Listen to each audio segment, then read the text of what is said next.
Hello बच्चों, कैसे हो आप सभी।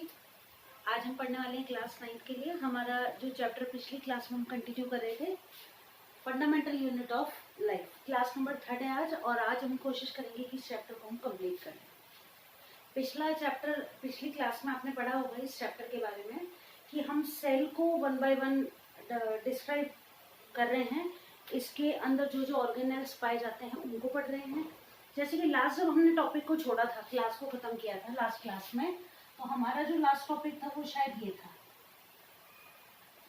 Prokaryotes and eukaryotes. सही है क्या बात। तो प्रोकैरियोट्स में हमने पढ़ा था कि प्रोकैरियोट्स वो ऑर्गेनिज्म हैं जिनके अंदर वेल डिफाइंड न्यूक्लियर एनवेलप नहीं पाया जाता। क्या होता है कि न्यूक्लियस के अंदर जो सेल ऑर्गेनेल्स पाए जाने चाहिए, यानी कि जो जेनेटिक मटेरियल होना चाहिए, वो कहाँ होता है, साइटोप्लाज्म के अंदर ही बिखरा हुआ पाया जाता है। As in the case of eukaryotes, तो यूकैरियोट्स के अंदर क्या होता है, एक वेल डिफाइंड न्यूक्लियर एनवेलप पाया जाता है जिसमें माइन्यूट पोर्स होते हैं। ठीक है, सिलेक्टिवली परमेबल होता है। क्या चीज न्यूक्लियस के अंदर जाएगी साइटोप्लाज्म में से और क्या चीज साइटोप्लाज्म के अंदर न्यूक्लियस में से आएगी, इसका मेंटेनेंस का काम जो है वो ये जो न्यूक्लियर एनवेलप है इसके अंदर जो पोर्स होते हैं वो करते हैं। फिर इनके अंदर जो न्यूक्लियस है उसके अंदर पाए जाते हैं chromosomes that in the shape of chromatin fibres, और जो कि उलझे हुए धागे की तरह दिखाई देते हैं, है ना। और जब रिप्रोडक्शन के टाइम या सेल डिवीजन जब भी होता है, माइटोसिस या मियोसिस होता है, तो वो क्रोमोसोम्स जो है वो अपने फंक्शन को कंप्लीट करते हैं। याद आ गया। चले अब आगे। जो लिंक था वो बन गया चैप्टर से। डीएनए आरएनए हमने पढ़ा था। डीएनए का फुल फॉर्म मैंने आपको नोट कराया था, डीऑक्सीराइबोस न्यूक्लिक एसिड। और अगर आरएनए आ जाए तो डी को हटा दो, बस राइबोस न्यूक्लिक एसिड। अब ऐसा क्यों है, तो डीऑक्सीराइबोस ये शुगर है ना, और राइबोस शुगर है। ठीक है, डीऑक्सीराइबोस राइबोस शुगर में से एक ऑक्सीजन को हटा दो तो डीऑक्सीराइबोस हो जाएगा। वो अभी की बात नहीं है, वो आगे काम की बात है। आप 11th-12th में पढ़ोगे उनको। तो आगे चले चैप्टर में। और अब जो हमारा अगला टॉपिक है वो है एंडोप्लाज्मिक रेटिकुलम। नोट कर लो, एंडोप्लाज्मिक रेटिकुलम, इसको ER बोलते हैं। ठीक है, अब सबसे पहला काम तो क्या करना है कि हम इसकी लोकेशन को जानें। अब देखो इसमें क्या है, आपके शॉर्ट नोट्स हैं, आपकी एनसीईआरटी में भी शॉर्ट 8 to 10 लाइन 15 लाइन्स, बस इतना ही दिया हुआ है। तो आपको करना क्या है, पहली बात इसकी लोकेशन जाननी है।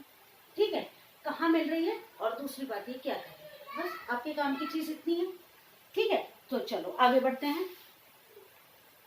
हाँ, तो देखो इसकी जो लोकेशन है ना, ये न्यूक्लियस से अटैच्ड होते हैं। अब आपकी बुक में तो डायग्राम नहीं है, लेकिन फिर भी मैं आपको एक रफ स्केच दे देती हूँ। अटैच्ड टू न्यूक्लियस, ये ट्यूब लाइक स्ट्रक्चर्स होते हैं। देखो कि ये अगर आपका न्यूक्लियस है ना, मान लो ये आपका न्यूक्लियस है ना। अब न्यूक्लियस के साथ ये अटैच्ड पाए जाएंगे। कैसे अटैच्ड पाए जाएंगे, देखो ये इस तरीके से निकले हुए हैं।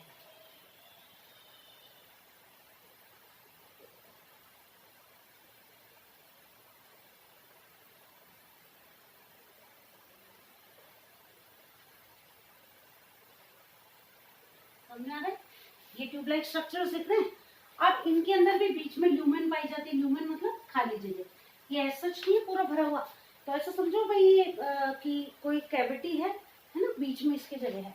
अब कुछ जो होंगे उनमें तो क्या पाया जाएगा, ये ऐसे डॉट डॉट स्ट्रक्चर पाए जाएंगे। ये क्या है, ये जो डॉट डॉट स्ट्रक्चर आपको दिख रहे हैं ना, और यहाँ पर देखो कुछ इस तरीके से होती है।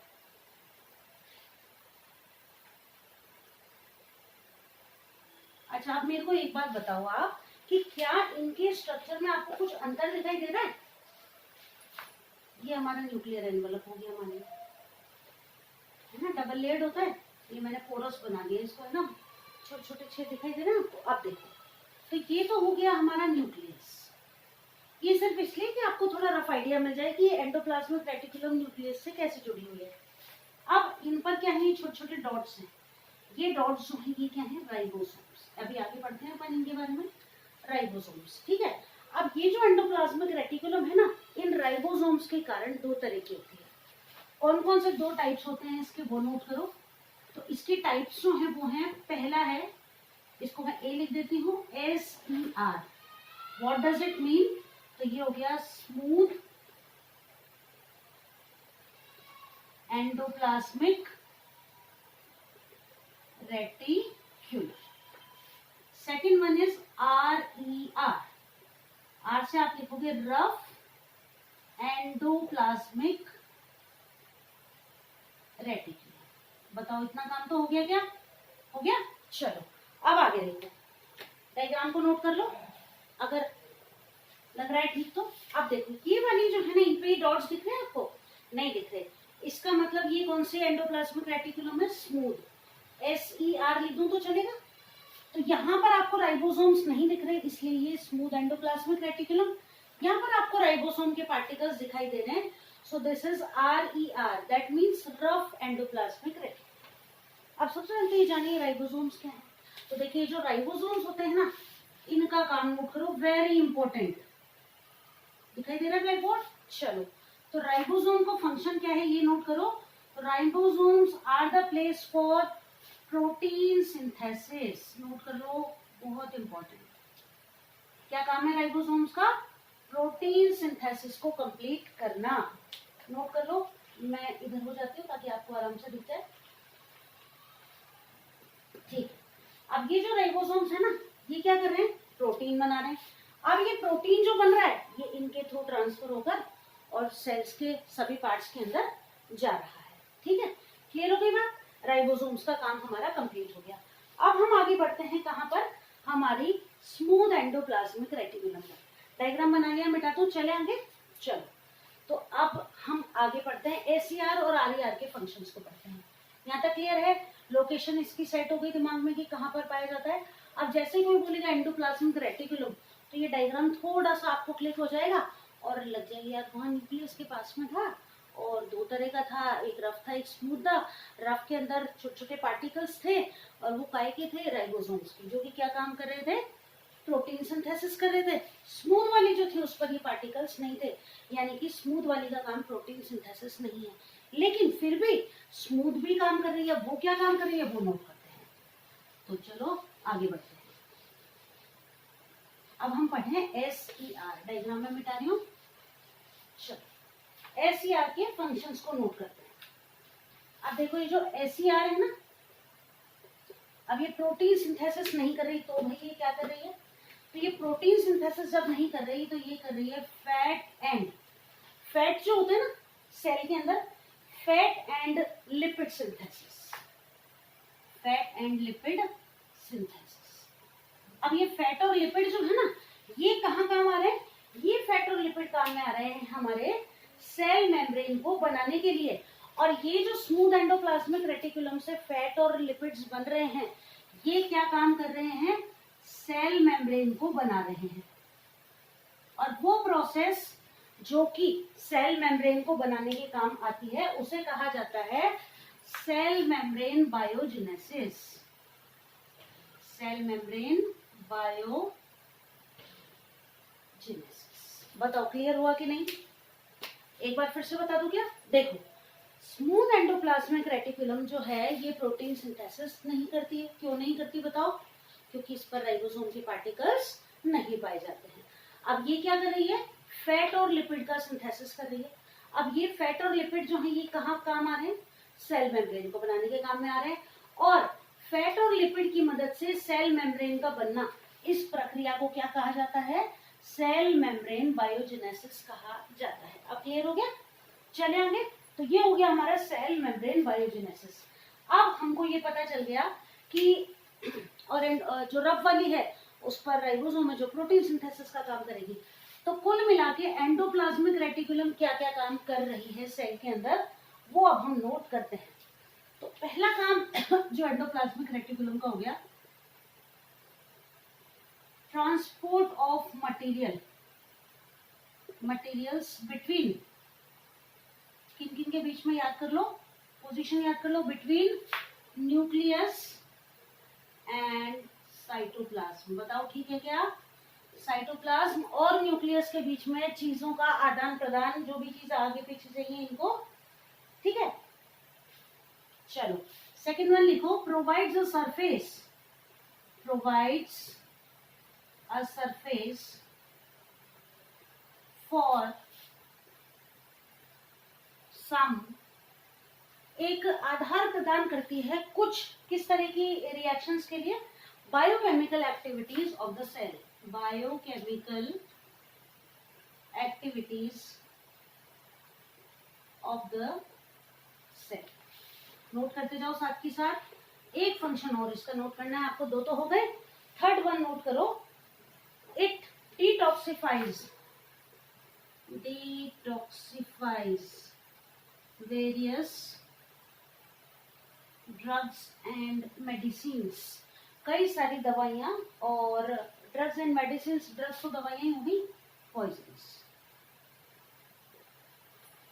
तो इनको डिटॉक्सिफाई करने का काम भी एंडोप्लाज्मिक रेटिकुलम। मान लो कोई गलती से खा लेता है ऐसी कोई जहरीली चीज, या कई बार हमें पता नहीं होता ना, कोई फ्रूट वगैरह ऐसा होता है जो कि जहरीला होता है, या जिसके अंदर कुछ ऐसे गुण पाए जाते हैं, कुछ ऐसे केमिकल्स होते हैं जो हमारे हेल्थ के लिए ठीक नहीं है, तो उनको नॉन पॉइजनस सब्सटेंस में बदलने का काम कौन करती है, एंडोप्लाज्मिक रेटिकुलम करती है। तो एक बार और मैं रिपीट कर देती हूँ उसके फंक्शन, ठीक है, देख रहा है, transport of material between nucleus and cytoplasm, ये करेगा endoplasmic reticulum. Provides a surface for some biochemical activities of the cell, cell के अंदर जो बायोकेमिकल है, मतलब जो रासायनिक क्रियाएं हो रही है ना, उनको एक बेस प्रोवाइड करवाना कि किस तरह वो रासायनिक अभिक्रिया प्रारंभ होगी। And third one is detoxifies drugs and poisons, this is main and important, ये आपसे शॉर्ट क्वेश्चंस में पूछा जा सकता है।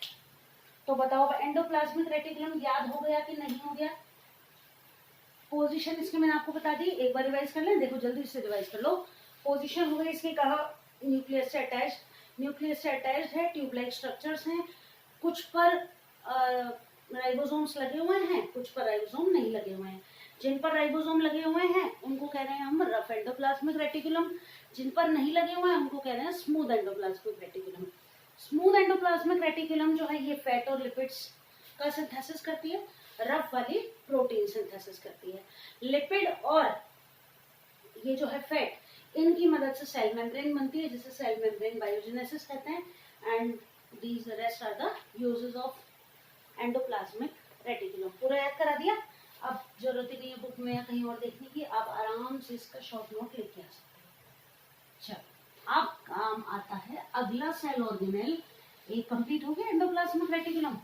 अगला जो है, अगला है हमारा गोल्जी एपरेटस। गोल्जी, नोट कर लो नाम इसका, गोल्जी एपरेटस। अभी एपरेटस ये क्या कोई लाइब्रेरी, वो सॉरी लेबोरेटरी का कोई इक्विपमेंट है क्या जिसको एपरेटस कह रहे हैं? तो एपरेटस इसको यूं कहा जा रहा है, ये अकेला नहीं है ना, कई सारी सिस्टर्नी वेसाइकल्स हैं जिनके मिलने से, मतलब उनका एक ट्यूबलाइक स्ट्रक्चर है, जिनका एक प्रॉपर अरेंजमेंट है, जिसकी वजह से इसे एपरेटस कहा जाता है। अब इसको गोल्जी क्यों कहा जाता है? तो साइंटिस्ट हैं कैमिलियो गोल्जी, ठीक है, कैमिलियो गोल्जी, इनके सम्मान में इन्होंने ही इसे सबसे पहले सेल में देखा, so that's why it is known as Golgi apparatus, ठीक है। अब इसका डायग्राम देख लें अगर अपन, तो ये जो है ना गोल्जी एपरेटस, ये भी एंडोप्लाज्मिक रेटिकुलम के आसपास ही पाया जाएगा, और एक कॉम्प्लेक्स ट्यूब लाइक स्ट्रक्चर इसका बन जाता है। ये देखो इस तरीके से कुछ होता है इसका, है ना?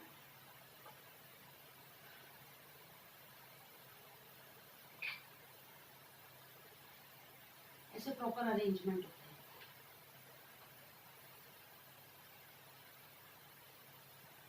इस तरीके से दिखाई दे रहा है, तो प्रॉपर एक अरेंजमेंट है ना इनका।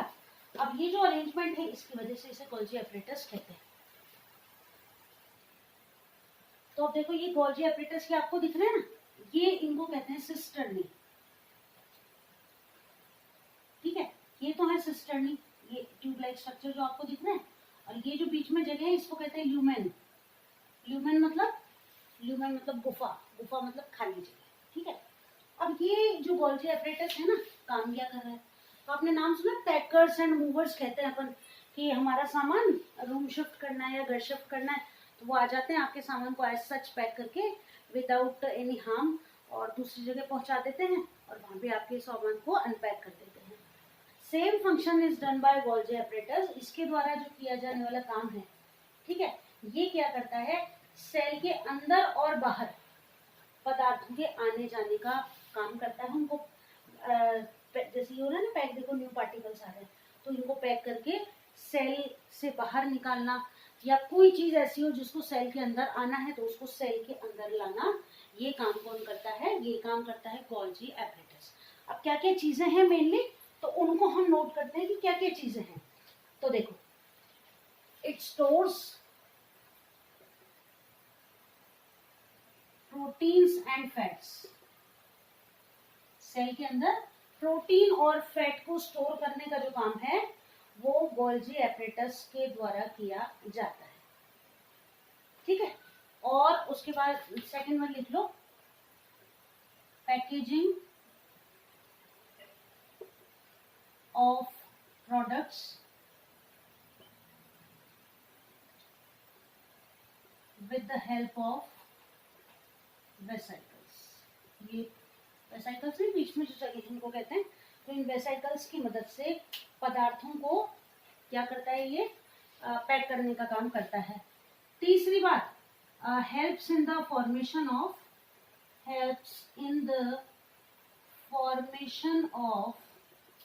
लाइसोसोम्स। लाइसोसोम्स क्या है, अभी अगला टॉपिक अपना लाइसोसोम्स, ठीक है। और makes complex sugars with the help of simple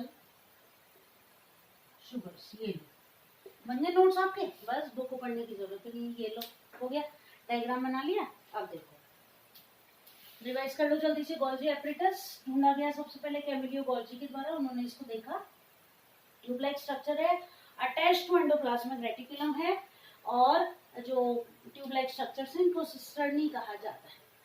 clear है। अब काम क्या है इसका, तो it stores proteins and lipids inside the cell, पहला काम। Packaging of products with help of vesicles, इन वेसिकल्स की मदद से पदार्थों की पैकेजिंग, आना जाना, उसको मेंटेन करता है। Helps in the formation of lysosomes, cell organelle है ये, ऑर्गेनेल है ये भी एक, कौन, लाइसोसोम, इसका फॉर्मेशन कैसे बनना है वो काम भी गोल्जी ऑपरेटर्स की मदद से होता है। और सेल के अंदर सिंपल जो शुगर्स हैं उनकी मदद से कोई कॉम्प्लेक्स शुगर अगर बनानी है वो काम भी गोल्जी ऑपरेटर्स के द्वारा किया जाता है, ठीक है। चलो आगे बढ़े, अगला सेल ऑर्गेनेल ले लेते हैं अब, और अब हम पढ़ते हैं लाइसोसोम्स। नोट कर लिया, चलो वेरी गुड। अब आ जाओ लाइसोसोम्स पर। लाइसोसोम्स जो है ये हमारी सेल के अंदर पाए जाते हैं। इनका एग्जाम में आना उतना ही जरूरी है जितना कि आपको एक चैप्टर याद करना। क्यों कि इनका एक और नाम है,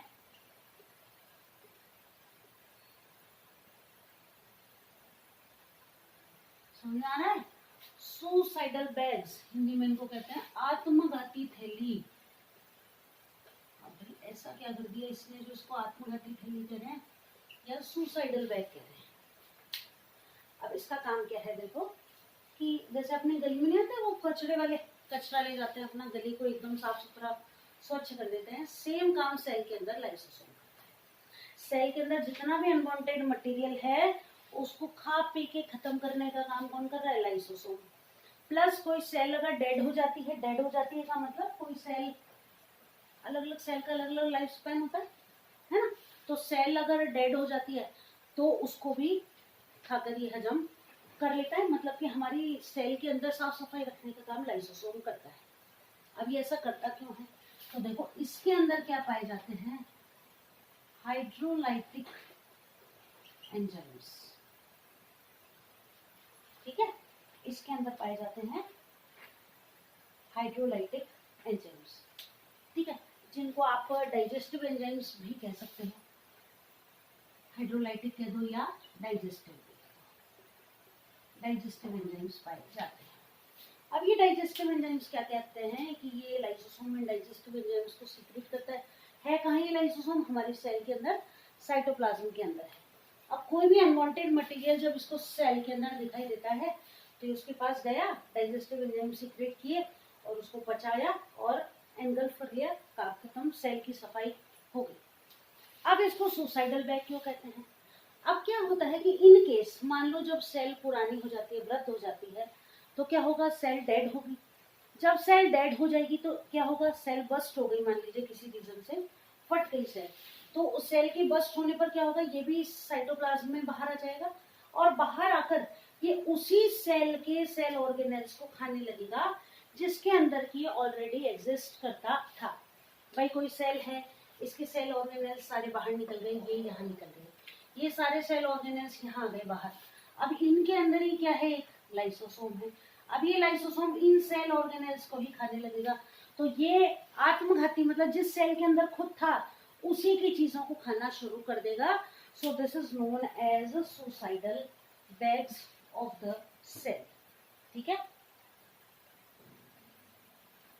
तो ये मेम्ब्रेन बाउंड होता है लाइसोसोम, इसके अंदर डाइजेस्टिव एंजाइम्स पाए जाते हैं जिसकी मदद से ये सेल की साफ सफाई का काम करता रहता है और सुसाइडल बैग्स इसको कहा जाता है। अगला सेल ऑर्गेनेल भी इंपॉर्टेंट है, उसका भी नाम अच्छे से नोट कर लो, अच्छे से पढ़ लो, और वो है हमारा माइटोकॉन्ड्रिया।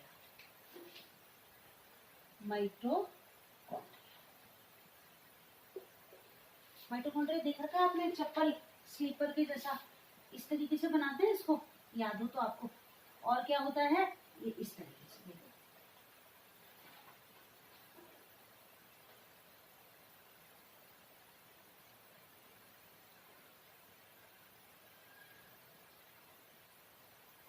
यहाँ पर ऐसे छोटे छोटे ऐसे ये क्रिस्टी या F1 पार्टिकल्स देख रहे हैं, इसका डायग्राम इस तरीके का होता है। ठीक है, अब ये जो माइटोकॉन्ड्रिया है इसका भी दूसरा नाम है, इसको अपन कहते हैं power house of the cell. क्या नाम है देखो, power house of the cell. Cell का इंजन भी कहा जाता है, इंजन ऑफ द सेल भी कहते हैं इसको। अब क्यों कहते हैं? देखो कि जो भी हम खाना खाते हैं ना, उस खाने से हमको क्या मिलती है? बताओ, खाना खाते हैं, खाने से क्या मिलती है? एनर्जी। ठीक, अब देखो एनर्जी जो है ना, खाना जैसे अभी खाया तो क्या सारी एनर्जी अभी मिल जाएगी अपने को? नहीं, एनर्जी तो मान लो 2 दिन खाना नहीं खाएंगे तो भी रहेगी ना। तो होता क्या है कि जो हमने खाना खा लिया उससे जो एनर्जी मिलती है वो हमारी बॉडी में स्टोर होती है। स्टोर होती है किसकी फॉर्म में? एटीपी की फॉर्म में। और इस एटीपी का नाम क्या है? ये याद करना है आपको, एडिनोसिन ट्राई फॉस्फेट। ठीक है, एडिनोसिन ट्राई फॉस्फेट। अब ये क्या करता है? माइटोकॉन्ड्रिया अपने अंदर इन एटीपीज को स्टोर कर लेता है। जैसे बैंक में नहीं अपन पैसे स्टोर कर देते हैं, कोई एफडी वगैरह करा देते हैं, सेम लाइक दिस। ठीक है, जब भी जरूरत होती है तो जैसे बैंक में से अपन पैसे निकाल सकते हैं, वैसे ही माइटोकॉन्ड्रिया से हम एटीपी मॉलिक्यूल्स को ले सकते हैं जब भी हमें काम की जरूरत, काम के लिए एनर्जी की जरूरत होती है। तो ये एडिनोसिन ट्राइफॉस्फेट हमें एनर्जी देने का काम करता है। अब माइटोकॉन्ड्रिया की एक खास बात क्या है कि माइटोकॉन्ड्रिया की एक खास बात यह है कि माइटोकॉन्ड्रिया जो है इसके पास खुद का, it has its own DNA. Mitochondria के अंदर इसका खुद का डीएनए पाया जाता है। और क्या पाया जाता है? DNA and ribosome. ये क्वेश्चन भी आपके एग्जाम में आ सकता है, ऑप्शनल में आ जाए कि which one of the following cell organelle has DNA and ribosome. फिर दूसरा डबल मेम्ब्रेन होता है, ये इसमें भी डबल मेम्ब्रेन पाई जाती है। ये सब क्वेश्चन आपको जो एग्जाम में पूछे जाते हैं वो बता दूंगी। तो डबल मेम्ब्रेन बाउंड होता है, इसका खुद का डीएनए और राइबोसोम पाया जाता है। अब ये जो फिंगर लाइक प्रोजेक्शंस निकल रहे हैं, ये क्या कर रहे हैं? इसके सरफेस एरिया को बढ़ा रहे हैं ताकि ये प्रॉपर एटीपी मॉलिक्यूल्स को स्टोर करके रख सके। ठीक है, तो ये हो गई हमारी एनर्जी करेंसी। एनर्जी करेंसी जो कि किसकी फॉर्म में है? एटीपी की फॉर्म में है। माइटोकॉन्ड्रिया को रिवाइज कर लेते हैं, साइटोप्लाज्म के अंदर पाया जाता है। Power house of the cell, engine of the cell इसे कहा जाता है। क्यों कहा जाता है? कि एनर्जी जो हमारी बॉडी में स्टोर्ड है तो एनर्जी जो है उसको एटीपी की फॉर्म में स्टोर करने का काम कौन करता है? माइटोकॉन्ड्रिया करता है। एडिनोसिन ट्राइफॉस्फेट आप याद कर ही लोगे। अब ये जो माइटोकॉन्ड्रिया है इसकी खास बात ये है कि ये double membrane bound cell organelle होता है। डबल मेम्ब्रेन मतलब इसके ऊपर डबल लेयर पाई जाती है ना। साथ ही साथ दूसरी बात क्या है कि डबल मेम्ब्रेन बाउंड है और इसका खुद का डीएनए और राइबोसोम इसके अंदर पाया जाता है। ये क्रिस्टी पार्टिकल्स हैं, यहाँ एटीपी इकट्ठा होता रहता है, ये इसके सरफेस एरिया को इंक्रीज करने के लिए होता है। तो देखो आज क्या क्या पढ़ लिया आपने आज आपने पढ़ लिया लाइसोसोम कंप्लीट कर दिया। आज की क्लास बहुत इंपॉर्टेंट है, इसमें से आइए मान के चलो आपके सारे एग्जाम वाले क्वेश्चन बन गए। लाइसोसोम पढ़ लिया आपने, माइटोकॉन्ड्रिया आपने पढ़ लिया, और क्या पढ़ा बताओ? एंडोप्लाज्मिक रेटिकुलम को आपने कंप्लीट कर लिया, और गोल्जी एपरेटस। बस हो गया चैप्टर तैयार हमारा। ये वाली क्लास अगर आपने अच्छे से याद कर ली ना, या एक बार देख ली अच्छे से और मन में अच्छे से बैठा लिया, बस फिर आपको इस चैप्टर का ये समझ लो कि आधा चैप्टर आपको याद हो गया आज वाली क्लास से। ठीक है, क्वेश्चंस आपको मिल ही जाएंगे, उनको भी सॉल्व करना है। इसी चैप्टर के क्वेश्चन दिखने में आपको, ताकि ये पता चल जाएगा कि आपने इस चैप्टर को कितने अच्छे से तैयार किया है। अगली क्लास में चैप्टर हमारा कंप्लीट हो जाएगा और उसके बाद फिर हम अपना नया चैप्टर स्टार्ट करेंगे, दैट इज टिश्यूज। तो दिखाई दे रहा है अच्छे से? पढ़ लिया आपने इसको अच्छे से, और अच्छे से ऐसे पढ़ लो कि ये आपको पढ़ने की जो दोबारा जरूरत ही नहीं पड़े, साथ के साथ आपको याद हो जाए। कॉपी पेन लेके बैठो हमेशा, जो भी पढ़ो उसको साथ के साथ, भले गंदी हैंडराइटिंग में से लिखते रहो, लिखने से ज्यादा अच्छे से स्टेबल रहता है ज्ञान, याद ज्यादा अच्छे से होता है। ठीक है, तो अगली क्लास में मिलेंगे। अगली क्लास के अंदर इस चैप्टर को हम कंप्लीट कर लेंगे और कोशिश करेंगे कि नया चैप्टर टिश्यू भी स्टार्ट कर दें। तब तक के लिए अच्छे से पढ़ते रहो। Bye bye.